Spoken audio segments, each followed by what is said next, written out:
Bienvenue dans Uli Groove FM, l'émission faite pour vous, les passionnés de culture coréenne. Bonjour à tous et bienvenue dans ce nouveau podcast. Je suis Selena et moi Malice et aujourd'hui on va aborder avec vous le thème des années 80.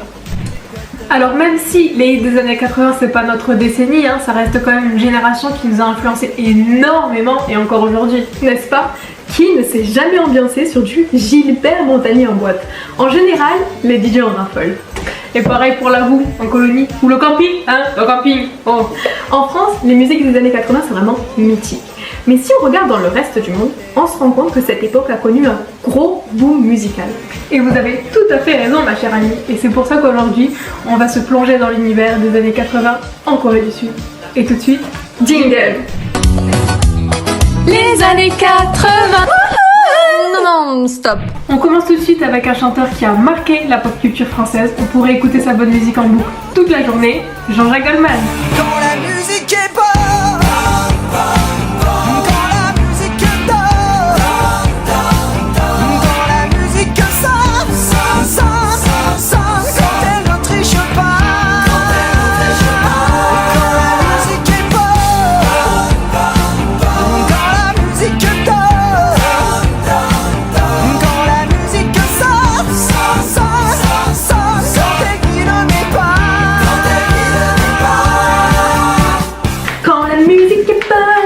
C'était Jean-Jacques Goldman, mesdames et messieurs.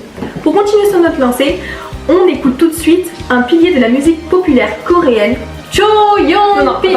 C'est plus Cho Yong-pi.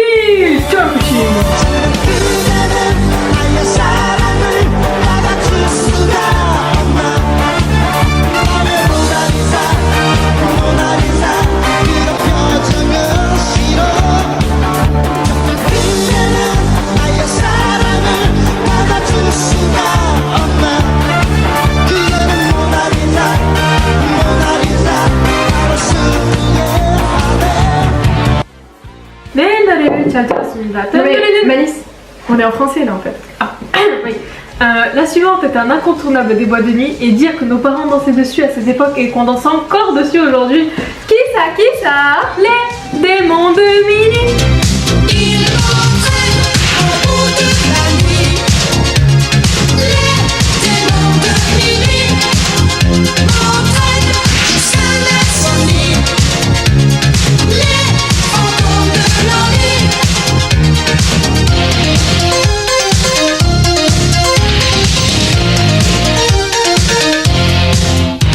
C'était le trio Image avec leur titre Les démons de minuit. On passe maintenant à un trio coréen iconique, Sobangcha.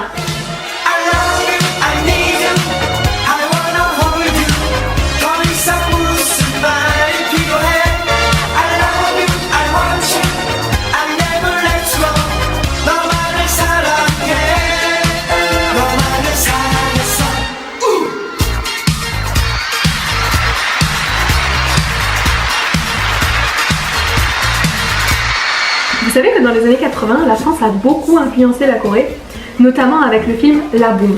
C'est vrai qu'en France, on a grandi avec ce film, et bien figurez-vous qu'en Corée, c'était pareil. Les Coréens regardaient La Boum en boucle, c'était vraiment une référence là-bas, et aussi la beauté de Sophie Marceau. Et on le voit bien dans le film Sunny qui montre bien la popularité du film à l'époque, c'est vrai.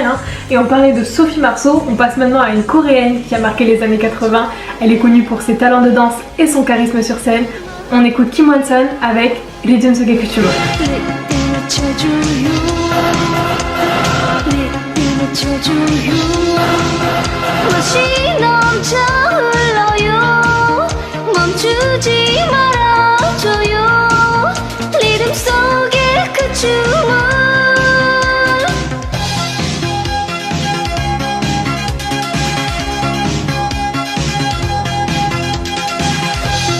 Waouh, cette performance est de toute beauté, n'est-ce pas?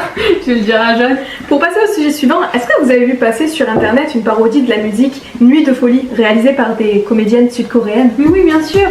Et bien à l'époque, ça avait vraiment fait le buzz, ce qui nous permet de constater que les musiques des années 80 françaises ont encore une influence en Corée du Sud de nos jours.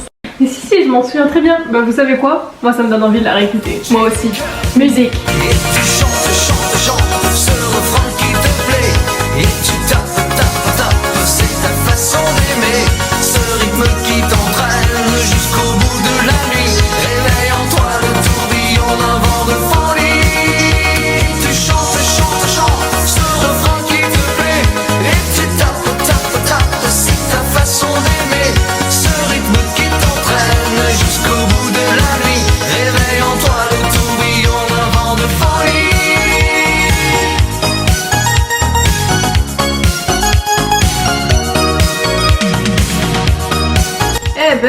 dire qu'à l'époque on avait de l'imagination pour les clips vidéo.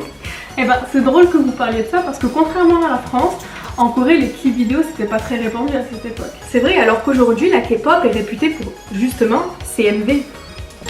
De nos jours, la Corée a une influence mondiale énorme, notamment en France. On voit beaucoup d'écoles de danse suivre pour apprendre des chorégraphies K-pop.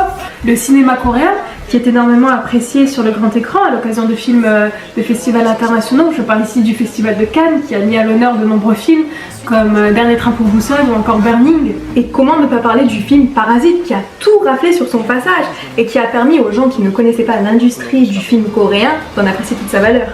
Pas vrai? Et plus récemment avec le film Minari. Exactement, ainsi que sur le petit écran où de plus en plus de fans de K-drama se rassemblent sur les plateformes de streaming telles que Netflix. Chers auditeurs et auditrices, c'est ainsi qu'on conclut ce podcast. Nous espérons que vous avez passé un bon moment en notre compagnie. Si vous avez aimé notre émission radio, n'oubliez pas de liker et partager la vidéo. C'était Selena et Manis. Au revoir.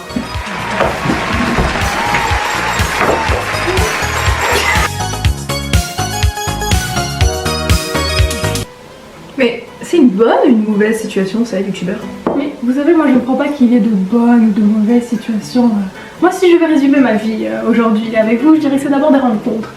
Des gens qui m'ont tendu la main à un moment où je ne pouvais pas, où j'étais seule chez moi. Et c'est assez curieux de se dire que les hasards, les rencontres forgent une destinée. Parce que quand on a le goût de la chose, bien faite, le beau geste, on ne trouve pas parfois l'interrupteur en face, je dirais le miroir qui nous aide à avancer. Alors ce n'est pas mon cas, comme je dis. C'est super!